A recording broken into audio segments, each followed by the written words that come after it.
ఏమంటారు? వీళ్ళు business start చేశారు అంటే ఒక ఐడి నెంబర్ తీసుకున్నారు, ఇది ఫ్రీగా ఇస్తారు. ఐడి నెంబర్ తీసుకున్నారు, ఒక 1000 రూపాయల ప్రొడక్ట్ కొని అంటే 30 పాయింట్లు వస్తాయి. దీన్ని యాక్టివేషన్ అంటారు. ఏమంటారు? యాక్టివేషన్. ఐడి యాక్టివేషన్ అవడం వల్ల మీకు 2 ప్రయోజనాలు ఉన్నాయి.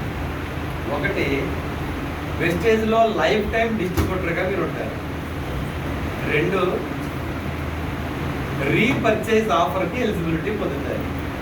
లైఫ్ టైం డిస్ట్రిబ్యూటర్ అంటే ఎనీ టైం మీరు 2 నెలలు కొని 2 నెలలు కొనకపోయినా, సంవత్సరం కొని సంవత్సరం కొనకపోయినా, లేదా 10 సంవత్సరాల తర్వాత నేను వెస్టేజ్లో కొంటానంటే 10 ఏళ్ళ తర్వాత కొనండి ఇప్పుడు కొని ఐడియా ఉంటుంది. ఈ 30 PV కొనలేదనుకోండి, ఇతను వేస్ట్. మనకి ఈ ఐడి నెంబర్ మళ్ళీ కంప్యూటర్ భారం అంటే ఉంటుంది కదా, లాగిన్ అయ్యి వేస్ట్ అని చెప్పి డిలీట్ కొట్టేస్తాను.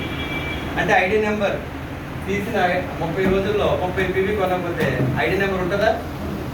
దీన్ని యాక్టివేషన్ అంటారు. యాక్టివేషన్ వల్ల ఎన్ని ప్రయోజనాలు? 3 ప్రయోజనాలు. 1, లైఫ్ టైమ్గా ఉండిపోతారు. 2, రీపర్చేజ్ ఆఫర్. ప్రతి నెల 18వ తారీఖున 10% ఫ్రీ ప్రొడక్ట్స్ వస్తున్నాయి. అవి మీకు మనకు వస్తాయి, మాకు అందరికీ వస్తున్నాయి. 3వది ఏంటంటే, మీరు యాక్టివేట్ అయితే అంటే ఎవరైతే యాక్టివేట్ చేయరో వాళ్ళని హోల్డ్ చేసి మీటింగ్కి ఫాలో చేస్తారు. యాక్టివేషన్ చేయించుకోలేదు, ఫోన్ మీటింగ్ తీసుకొస్తారా? తీసుకురారు. అంటే ఈ సిఎన్టీకి ఎవరు రావాలంటే ఐడి నెంబర్ యాక్టివేషన్ అయిన వాళ్ళు సిఎన్టీకి రావాలి. అండర్స్టాండ్? ఇప్పుడు 3 ప్రయోజనాలు వాళ్ళని పిలవచ్చు, వస్తారు. హెల్త్ అండ్ వెల్త్ గురించి తెలుసుకుంటారు. ఏమో ఈ అవకాశం వాళ్ళకి మంచి ఒక దాన్ని ఏమంటారు, ఒక అద్భుతమైన లైఫ్ ఇవ్వచ్చేమో. ఒక్కొక్కసారి అవకాశాలు అంటే మనకే రావు, ఎవరో చెప్తే వస్తాయి. చంద్రబాబు నాయుడు తెలుగుదేశం పార్టీ పెట్టాడా? లేదు. రామారావు గారు పెట్టారు, ఇంక వచ్చింది అవకాశం. ఎస్ఆర్నో? జగన్ ఏమన్నా వైఎస్ఆర్సీపీ పెట్టాడా? లేదు. కాంగ్రెస్ ముఖ్యమంత్రి ఎవరంటే తండ్రి తర్వాత పార్టీ పెట్టాలని పెట్టాడు. ఎస్ఆర్నో? రాజశేఖర రెడ్డి కాంగ్రెస్ పార్టీని ఏమన్నా పెట్టాడా? ఒక నాయకుడిగా ఎదిగితే చేసేవాళ్ళు ఎవరు లేక అతను ఉంటే ముఖ్యమంత్రి అయ్యాడు. ఎస్ఆర్నో? బీజేపీ మోడీ కాదు, ఎవరో బీజేపీని స్థాపించారు కాంగ్రెస్ ఆపోజిట్ గా. అయితే బీజేపీ కార్యకర్తగా ఉంటూ మెల్లిగా గుజరాత్లో పోటీ చేసి ఎమ్మెల్యే, తర్వాత ముఖ్యమంత్రి, ఆ తర్వాత పని విధానం బాగుందని మనం ప్రధానమంత్రిని చేస్తాం. ఎస్ఆర్నో? బీజేపీని స్థాపించలేదు ఆయన. ఎక్కడో చోట ఎవరో ఒకరి వల్ల ఆలోచన అనేది పుట్టింది. ఆ పుట్టడమే వాళ్ళు పాయింట్. ఎవరైనా అంతేనండి. కోదండరామరెడ్డి ఎంతమంది తెలుసు? చిరంజీవితో 23 సినిమాలు, హిట్ సినిమాలు తీశాడు కోదండరామరెడ్డి. ఎంతమంది తెలుసు? డైరెక్టర్ తెలీదా? అంతగా ఎప్పుడు అమ్మాయికి మొక్కడు ఇట్లాంటి సినిమాలు ఎన్నో గవర్నమెంట్ ఇద్దరు తీశాడు. ఎస్ఆర్నో? 5 కోదండరామరెడ్డి అని తెలుసా? అతను సినిమా ఇండస్ట్రీకి నెల్లూరులో ట్రైన్ ఎక్కి ఎందుకు వెళ్ళాడో తెలుసా? అందరూ ఎవరైనా ఫ్రెండ్స్, నువ్వు అంత సాగుగా ఉన్నారా అంటే, నేను సాగుగా ఉన్నానా అనుకునేవాడు అంట. సర్లే అందరూ నువ్వు సాగుగా ఉన్నావు అంటే, ఓ రోజు కోపంతో చిరాకు వచ్చి, నేను సోపర్ బాబు అయితే హీరో అవ్వాలి కదా, ఇక్కడే దిగుమని చెప్పి నెల్లూరు ట్రైన్ ఎక్కి అడిగిపోయాడు. చెన్నై వెళ్ళిపోయాడు. చెన్నైలో మద్రాసు వెళ్ళిపోతే ఎవరో తెలియదు. అలా ఏదో వచ్చిన ఒక ఆడికి అవకాశాలు ఎదుర్కొంటుంటే అప్పుడు ఎవరెవరే నువ్వు బాగా రాస్తున్నావు కదా, ఏమవుతుంది హీరో వచ్చాడు. ఎలా అన్నాడంటే ఎవడో నేను పని చేయను అన్నాడంటే, ఊరికే ఎవడ చెప్పాడు నీకు, ఊళ్ళో అందరూ ఎలా అటు వచ్చేసేస్తారంటే గొప్పడు నువ్వు. సరే నువ్వేం చదివంటే డిగ్రీ చదివానంటానంటే, ఏదో ఒకసారి రాయంటే రాశాడంట. నువ్వు రైటింగ్ బాగా రాస్తున్నావు, నా దగ్గర చేయదని చెప్పి ఒక ఆయన తన దగ్గర రాతకు పెట్టుకున్నాడు. అలా రాతకు పెట్టుకున్న ఆయన అసిస్టెంట్గా వెళ్ళాడు. అసిస్టెంట్ అయిన ఆయన రాఘవేంద్రరావు దగ్గర అసిస్టెంట్గా జాయిన్ అయితే రాఘవేంద్రరావు అన్నాడంటే, ఎవరే నీ దగ్గర డైరెక్టర్ పార్టీలు ఎక్కువ ఉన్నారా, సినిమా స్టార్ట్ చేయడం అన్నాడు. అలా సినిమా అవకాశం వస్తే అనుకోకుండా చిరంజీవి తగలటం, చిరంజీవి మేనరిజాన్ని బాగా అర్థం చేసుకుని అతనిలో ఉన్న టాలెంట్ సినిమా తీయడం వల్ల బ్లాక్ బస్టర్ డైరెక్టర్ అయ్యాడు. ఆ రోజునే ఈవేళ తెలుగు ఇండస్ట్రీ మొత్తం మీద దేవుడిని అయ్యా ఒక్క ఫ్లాప్ అయినా ఈపు నాకని కోరుకున్న డైరెక్టర్ అయ్యాడు. తెలుసా మీకు? దేవుడు ఏం కోరుకున్నాడు? ఎందుకు అంటే సినిమా మీద సినిమా హిట్ అయిపోతుంటే సూట్ కేసులు సంఖ్యలో పెట్టుకుని లైన్ టూ కట్టేస్తుంటే పొద్దున్నే లేచినట్టు ఏంటి రైస్ అంత అంటే సినిమా తీస్తాం సార్, మీతో సినిమా తీస్తాం సార్ అంటే, ఇది నా వల్ల కాలేదని చెప్పి నీకు దండం పెట్టుకోవటం మొదలు పెట్టాడు. దేవుడిని అంటే మొదలు ఒక్క ఫ్లాప్ ఇస్తే ఎవడో రాడనండి అంటే అంత బిజీ అయిపోయాడు. అయితే అంత బిజీ అవడానికి ఆయన కాదు కారణం, ఎవరో చుట్టుపక్కల వాళ్ళు నువ్వు సోమతోలే ఉన్నావురా అంటే వెళ్ళి పడ్డాడు అక్కడ. లేదా వెళ్తాడా అంటే అవకాశాలు ఎలా వస్తాయో చూడండి. మనిషి బహుశా మీరు కూడా ఎంతో మంది మిమ్మల్ని వెస్టేజ్ బాగుంటుంది అంటే ఇష్టంగా రావచ్చు, అయిష్టంగా రావచ్చు. నాలాంటి వాళ్ళు అయిష్టంగా వస్తారు, నారాయణ గారు లాంటి వాళ్ళు, కుమార్ గారు లాంటి వాళ్ళు ఇష్టంగా వస్తారు. నేను అయిష్టంగా వెళ్ళా మీటింగ్ ఏంట్రా నాయన తినేస్తాడని చెప్పేసి ఒకనొక రోజు పనికెళ్ళి 2015లో ఎక్కడో వెనకాల కూర్చొని మీటింగ్ విని మోకాళ్ళ లోపలికి గ్లూకోజ్ అమ్మాయి, ఓలిక్ ఐరన్ అండ్ స్పిరులినా అలోవెరాతో స్టార్ట్ అయింది ఈ జర్నీ. అలా 25 రూపాయలు ఫస్ట్ ఇన్కమ్, సెకండ్ ఇన్కమ్ 7 ప్రతి మీటింగ్కి వెళ్ళడం వల్ల ఒక అద్భుతమైన అవకాశం దాగి ఉందని చెప్పి బిజినెస్ స్టార్ట్ చేస్తే ఈవేళ 5.5 లక్షలు తీసుకుంటున్నాను. లైఫ్ చేంజ్ అయింది. ఇది లైఫ్ చేంజింగ్ బిజినెస్ అని అతను మా ఇంటికి వచ్చినప్పుడు నాకు తెలిస్తే ఆరతిచ్చి 2 పెన్నులు పట్టుకుని, పుస్తకం పట్టుకుని ఇంట్లో ఆయన రాకుండానే అడౌట్ చేసేసి, ఈరోజు మా ఇంటికి ఒక ఆయన వస్తున్నారు, పంతులు గారు గుళ్ళో అర్చన చేయండి, మా ఇంట్లో ఒక ఆయన వస్తున్నారు, మాస్టర్ గారు ప్రార్థన చేయండి, ముస్లిం స్నేహితుడు ఉన్నాడు నాకు ఆలిష్ అని, ఒరే ఆలిషా మా ఇంటికి ఒక ఆయన వస్తున్నాడు నా అర్చన చేయడానికి, కొంచెం నా తరపున నమాజ్ చేయరని ముస్లిం ఫ్రెండ్కి, క్రైస్తవ ఫ్రెండ్కి, హిందూ ఫ్రెండ్కి ఫోన్ చేసి చెప్పి రెడీ చేసుకుని రెండే చెప్పి బొట్టు పెట్టి ఆర్తిచ్చి పిలిచి ప్లాన్ వింది కదా. అలాగని లేదు నేను ఎవడు రాయుడు వచ్చి పొద్దుటే వెస్టేజ్ అంటాడు, అసలు ఏం మనిషి రాయుడు తినేస్తున్నాడు. అయిష్టంగా వెళ్ళాను ఎవరి దగ్గరికి, మీటింగ్ దగ్గరికి. అలా మీటింగ్కి వెళ్ళిన తర్వాత అప్పుడు బిజినెస్ నాకు అర్థం కాలేదు, కానీ కొన్ని ప్రొడక్ట్లు వాడితే హెల్త్ బాగుంటుందని అర్థమైంది. ఆ తర్వాత ఇన్వాల్వ్ అవ్వడం చేయడం. ప్రతి మీటింగ్కి వెళ్ళిన తర్వాత మనిషికి 2 యుద్ధాలు ఉంటాయంట. ఆ యుద్ధాలు ఏంటో వెస్టేజ్ జర్నీలో నాకు అర్థమైంది. మనం ఎవరి మీద, పక్కింటి వాళ్ళ మీద, ఎదురింటి వాళ్ళ మీద, పార్టీల మీద, మతాల మీద, కులాల మీద, దేశాల మీద, ఎవరి మీద యుద్ధం చేయకూడదు. 2 యుద్ధాలు ఉంటాయి. చెప్పమంటారు ఏంటో? ఆ 2 నేను చేస్తున్నాను, మీరు చేస్తే బాగుంటారని చెప్తున్నాను, శ్రేయోభిలాషిగా మాట్లాడుతాను. ఆ 2 యుద్ధాలు ఏంటంటే, 1 పేదరికం మీద యుద్ధం చేయాలి, 2 వృద్ధాప్యం మీద యుద్ధం చేయాలి. మనకంటూ ఒక వృద్ధాప్యం ఉంటుంది, అక్కడ మనం సేఫ్గా ఉండాలి. ఎవరు మన ఇంకా చూడరు, మన వెనక ఏదన్నా మూట ఉంటే వస్తారు, మూట ఏమీ లేకపోతే మనమే మూట అయిపోతాం. అందుకే డబ్బే మనిషికి ప్రధానం. అది నువ్వు వయసులో ఉన్నప్పుడు, అంటే ఈ కాళ్ళు చేతులు శ్రమించే టైంలో ఉన్నప్పుడు మనం ఏం చేయాలనేదే మనకు ముఖ్యం. అలా మన వయసు విలువ మనకు తెలిస్తే, మన సమయం విలువ మనకు తెలిస్తే ఖచ్చితంగా వృద్ధాప్యంలో మనం గెలిచినట్టే. సార్ను రెండవది పేదరికం. పిల్లలకు అంటున్నాం, పిల్లలకు అడిగిన వస్తువులు కొనిస్తున్నామా, వాళ్ళకి నచ్చినవి కొనిస్తున్నామా, వాళ్ళని గొప్పగా ఆలోచిస్తున్నామా, వాళ్ళకి గొప్పగా చదవాలని ఆలోచిస్తున్నామా, వాళ్ళకి నచ్చిన ప్రదేశాలకు తీసుకెళ్తున్నామా? ఆలోచించండి ఒకసారి. మన అమ్మ నాన్న తీసుకెళ్ళలేదు, కనీసం మనం అమ్మ నాన్న మనం తీసుకెళ్ళాలా వద్దా? వాళ్ళకి నచ్చినట్టుగా ఆలోచించే మనకి ఏం కావాలి? డబ్బు కావాలి. ఒక ఆయన చెప్పాడు మీటింగ్లో, సక్సెస్ అంటే ఏంటని అందరిని అడిగాడు. అందరిని అడిగితే ఒకడన్నాడు అది, ఒకటి ఏదేదో చెప్పేశాడు. కానీ ఆయన ఏం చెప్పాడో తెలుసా? 2017 మీటింగ్ హోటల్ తాజ్లో జరుగుతుంది. ఆయన సక్సెస్ అంటే ఏంటంటే అని చెప్పి, నీ కూతురు నీ కొడుకులో పిలిచి టేబుల్ మీద ఒక గ్లో పెట్టి, ఆ గ్లోబ్ని గిర్ర తిప్పి కొడుకుని కానీ కూతురుని కానీ ఏలుతో నువ్వు ఆ గ్లోబ్ని ఆపరా అని చెప్పాలంట. వేలుతో ఆపితే ఆ వేలు ఏ దేశం మీద పడిందో ఆ దేశానికి టూర్ తీసుకెళ్ళాలంట పిల్లల్ని. అది సక్సెస్ అంటే అంటాడు. అలాగున్నామా? గ్లోబ్ తిప్పి దాన్ని ఆపమంటే ఎక్కడో వేలు వస్తుంది కదా, ఆ వేలు ఎక్కడ పడితే ఆ దేశం తీసుకెళ్ళాలి. ఆ స్థాయిలో నువ్వు ఉన్నప్పుడు నువ్వు సక్సెస్ అయినట్టు లెక్క అన్నాడు. నోట్ తీసుకోవాలి. చాలా ఆయన మాటలు వింటే నేనే ఇది చాలా అద్భుతమైన అవకాశం. నెలకు 1,00,000 సంపాదించాలంటే ఇదే కరెక్ట్ అనుకుని చెప్పి నేను పనిచేశాను. 1,00,000 ప్లేస్లో ఈవేళ 5 లక్షలు తీసుకుంటాను. ఈ రెండింగ్ నాటికి 10 lakhs తీసుకోవాలి.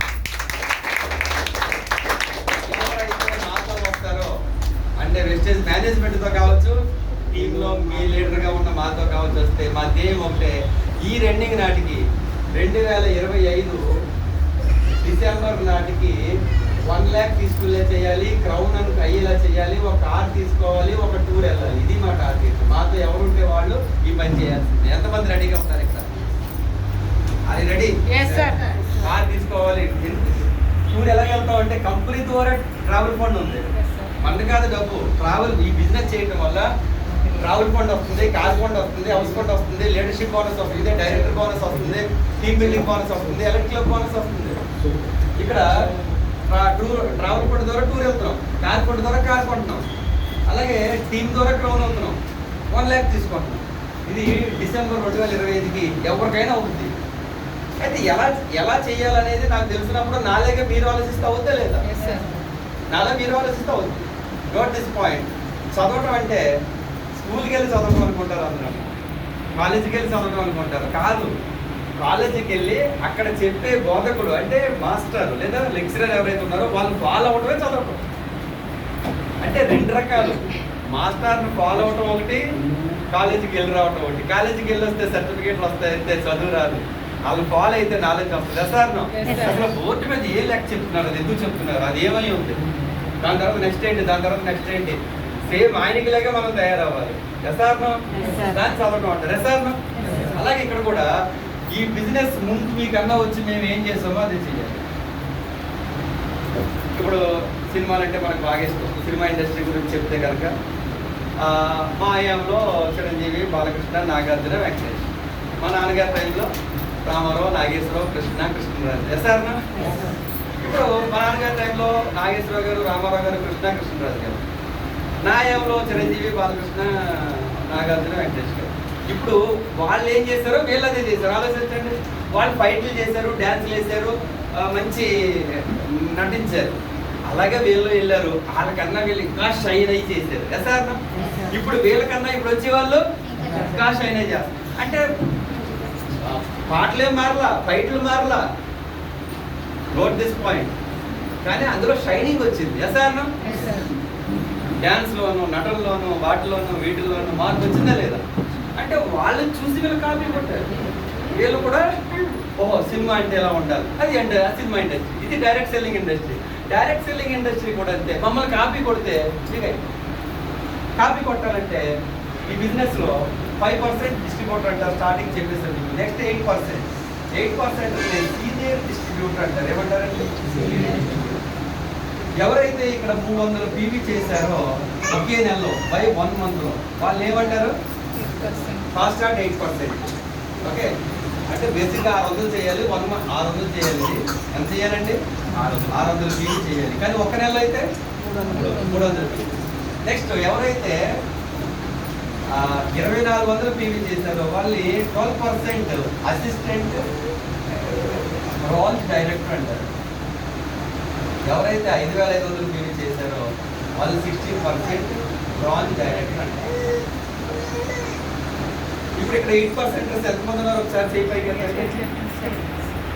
Very good. ఇప్పుడు మీరంతా 8లో ఉన్నారు. ఎక్కడికి రావాలి? 16 వస్తే ఏమంటారు? ఈ కంపెనీలో వాటాదారులు అవుతారు, ఈ కంపెనీకి పార్ట్నర్ అవుతారు, ఈ కంపెనీలో ఓనర్షిప్ స్టార్ట్ అవుతుంది. చిన్నగా 2000, 3000తో స్టార్ట్ అవుతుంది. 1 ఫైన్ డే నాకులాగా 5-6 lakhs కూడా వస్తుంది. అది సెకండరీ. ఇప్పుడు వాటా అయితే స్టార్ట్ అవుతుంది కదా. ఎవరన్నా మీకు ఒక పని చేస్తే వాటా ఇచ్చిన వాళ్ళు ఉన్నారా, కూలి ఇచ్చిన వాళ్ళు ఉన్నారా? జీతం ఇచ్చినా కూలే. అది వాటా ఇస్తే పార్ట్నర్షిప్. అది బ్రాంజ్ అయితే వస్తుంది. బ్రాంజ్ అవ్వాలంటే ఎన్ని పీవీలు చేయాలండి? 5,500. ఇప్పుడు ఈ బిజినెస్ని ఎలా చేయాలి? సింపుల్ లాజిక్ అంటే మరి ఎవరైనా ఇక్కడ దాకా రావాలంటే ఎక్కడ దాకా? ఒక ఎక్స్ అనే ఒక పర్సన్ ఉన్నారు మీలో. 1, 2, 3, 4, 5, 6. ఈ బిజినెస్ని టీమ్ బిల్డింగ్ బిజినెస్ అంటారు. ఏమంటారండి? Team building. ఈ టీమ్ బిల్డింగ్ బిజినెస్లో 5%లో మీరు జాయిన్ అయ్యి మీ ఇంటికి 1000 రూపాయలు ప్రోడక్ట్ కొనుక్కోవడం వల్ల 5% వస్తారు. నేను క్వశ్చన్ వేస్తాను, మీరు ఆన్సర్ చెప్పాలి. 5%కి ఎలా వస్తారు? ఇప్పుడే చెప్పాను కదా, ఐడి తీసుకుని మన ఇంటికి 1000 రూపాయలు ప్రొడక్ట్లో కొనుక్కోవడం వల్ల మనం 5% వస్తాం. మళ్ళీ అడగనా? 5%కి ఎలా వస్తారు? ఐడి తీసుకుని 1000 రూపాయలు మన ఇంటికి వాడించడం వల్ల మనం ఎక్కడికి వస్తున్నాం? 5%. ఇప్పుడు 8%కి ఎలా వస్తారు చెప్పగలరా?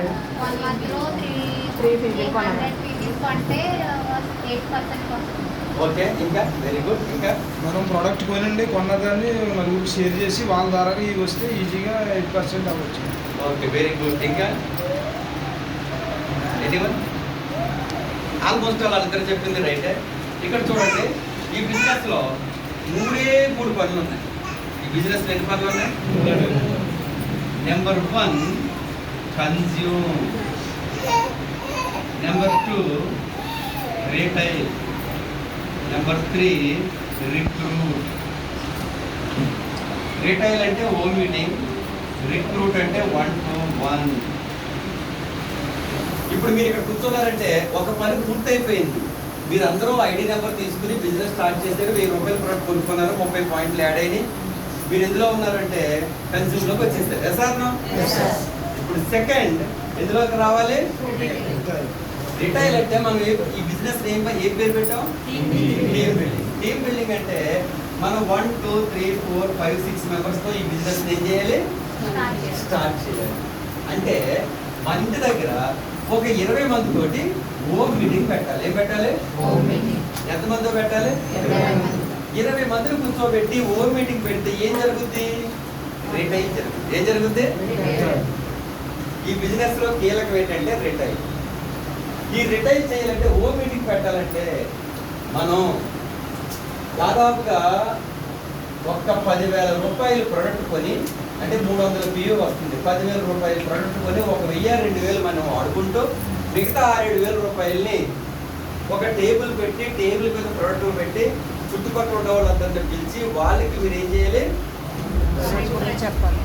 అయితే ప్రొడక్ట్ పెట్టేది మీరు, పిలిచేది మీరు, వారికి ఎక్స్ప్లెయిన్ చేసేది మీరు కాదు, మీ అప్లైన్ డైరెక్టర్ దాటి ఉంటారు చూసారా, బ్రాంజ్, సిల్వర్, గోల్డ్ ఉంటారు కదా, వాళ్ళు చేయాలి పని. ఎందుకు అంటే మీ చుట్టుపక్కల వాళ్ళకి పిలిచి మీరు చెప్పొచ్చా? ఏంటండి? అర్థం చేసుకోవాలి. వెరీ గుడ్ అమ్మ. అదే మీ ఇంటికి మీ అప్లైన్ చెప్తే అర్థం చేసుకుంటారు. అర్థం చేసుకుని ఏం చెప్తారు?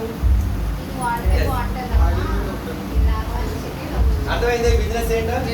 ఎస్. ఇప్పుడు మీరు 10,000 రూపాయలు ప్రోడక్ట్ కొట్టడం వల్ల ఎన్ని వ్యూలు వస్తాయి?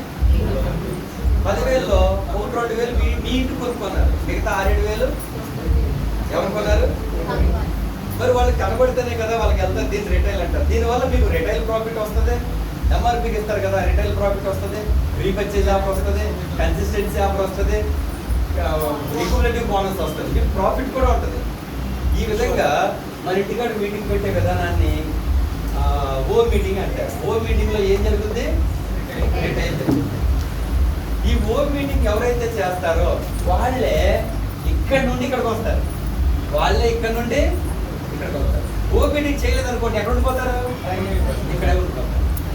ఇది టీమ్ బిల్డింగ్ బిజినెస్. మీరు 8 నుంచి 12కి రావాలంటే షార్ట్ కట్లో రాకూడదు, రియల్గా రావాలి. రియల్గా ఏంటి అంటే రిటైల్ చేయాలి. రిటైల్ చేయాలంటే మీ ఇంటికాడ ఏం జరగాలి? మీటింగ్ జరగాలి. మీ ఇంటికాడ కావచ్చు, లేదా మీకు ఆల్రెడీ టీం ఉంటే 1వ ఇంటికాడ కానీ, 2వ ఇంటికాడ కానీ, 3వ ఇంటికాడ కానీ. ఇప్పుడు నేను ఎక్స్, మా ఇంటికాడ జరిగితే 20 మంది వస్తారు, మా అప్లైన్ పిలవాలి. ఒకవేళ కుమార్ గారి ఇంటికాడ జరిగితే కుమార్ గారి ఇంటికాడ 20 మంది రావాలి, కుమార్ గారి ఇంటికాడ ఓ మీటింగ్ జరగాలి. అది నా అప్లైన్ చెప్పాడా, నేను చెప్పానా సెకండరీ జరగాలి. అయితే కుమార్ గారి ఇంటికాడ 10,000 రూపీస్ ప్రోడక్ట్ ఉండాలా వద్దా? అందులో నేను కుమార్ గారికి చెప్పాలి, కుమార్ గారు మంచి బిజినెస్, ఇది నెలకు 1,00,000 రూపాయలు వచ్చే ఆదాయం వచ్చే మంచి బిజినెస్, ఈ రోజున పెట్టుబడి లేకుండా ఏ వ్యాపారం లేదు, ఇది కేవలం 10,000, అందులో 1-2,000 మీరు వాడేసుకున్నారు, కానీ 7-8,000 మనం నేను అమ్మేస్తాను, మా అప్లై నేను వస్తున్నాం. ప్రొడక్ట్ ఉంటేనే కదా కొనేది, చూసేది. పెట్టండి సార్, దానికి ఏమైంది, మీ వెనకాల నేను ఉన్నానన్న ధైర్యం ఇస్తే కొంటారా? కొంటారా? ఇన్కేస్ అన్ఫార్చునేట్లీ ఆయన కొనలేదు, నేనన్నా కొన్ని పట్టుకెళ్ళి హోమ్ మీటింగ్ అయిపోయాక డబ్బులు వసూలు చేసి మళ్ళీ ఆయన దాంట్లోనే 300 బిల్లు కొట్టించేయాలి. ఏది ఏమైనా ఒక ఇంటికాడ హోమ్ మీటింగ్ జరిగింది అంటే ఎన్ని బిల్లులు వచ్చినట్టు? ఆ 10,000 రూపీస్ ప్రోడక్ట్ ఆయన కొన్నారా, ప్రోడక్ట్లో నేను పట్టుకెళ్ళానంటే సెకండ్, నేను పట్టుకెళ్ళినా ఆయన అకౌంట్లో డబ్బులు ఇచ్చా కొట్టేస్తాను, లేకపోతే ముందు కొట్టైనా సరే వాళ్ళకి ఇచ్చైనా సరే డబ్బులు తీసుకోవాలి. ఏదైనా ఒకటే కదా? క్లియర్? అయితే ఈ హోమ్ మీటింగ్ జరిగేటప్పుడు ఎంతమంది వచ్చారు వాళ్ళ లిస్ట్ రాయాలి. ఏం రాయాలండి? లిస్ట్ రాయాలి. ఆ లిస్ట్ ఏంటంటే ఒకసారి లైట్ వేయండి ఎవరన్నా.